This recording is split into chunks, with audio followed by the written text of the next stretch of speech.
Last week I asked in my stories what type of makeup you guys wanted me to recreate for the page. And option 2 was the clear winner. And here's how the recreation turned out. It's going to be a part 2 video because I am doing the eyes and the face for you guys. Let's go. Part 1 has been uploaded. This is part 2. We're going to start with Luminous Silk all over the face. And I decided to buff this in with a fluffy brush to ensure that it looks nice and airy. We are going to be layering a lot of products today. And I need to ensure that all the layers stay very nice and thin. For contour, we're going to be using the Milani foundation sticks. I do think this product gives me a flawless finish, almost like a filter finish.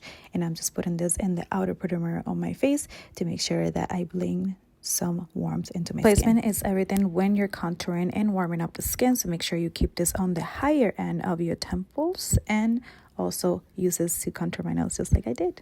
The model on the reference picture has a very bright under eye, so here I'm using a shade that's a little bit too bright for my liking, but I rescue the makeup later and actually warm it up a little bit. So I'm just buffing this in with a sponge, making sure that everything's nice and blended. Again, I'm just kind of layering products to make sure that I am achieving a flawless finish. For setting, I'm using Huda Beauty Pound Cake. I absolutely love this powder, and I'm using it to set my under eye. Make sure that when you're setting your under eye, all the lines are really nice and buffed. You don't want to set any creasing down there. So if you have any product accumulated, you don't want to set it.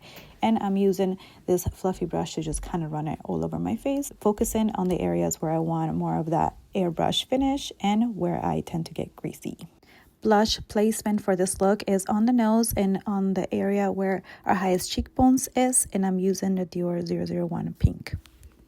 So one of the best tricks that I love to do with my lips is using a darker liner on the outer perimeter to make sure they look nice and contour and plump. This shade I believe is World by MAC. I can't say that word, but you guys know what it means, like a mauvey color. So I want to pair these two. This one is Kosas. I've been using this a lot. This is called Unbutton, and I think it's just such a beautiful my lips with better shade. Okay, and then for gloss, I'm using this Lawless shade. I'll put it on below because I can't see it. I don't know what thing's called Velvet. Okay guys, and this was the final look. I'm finally done with the part 2 of this look. Let me know if you guys think it looks like the model. Definitely out of recreation. It's not exactly what she looked like because I don't look like her.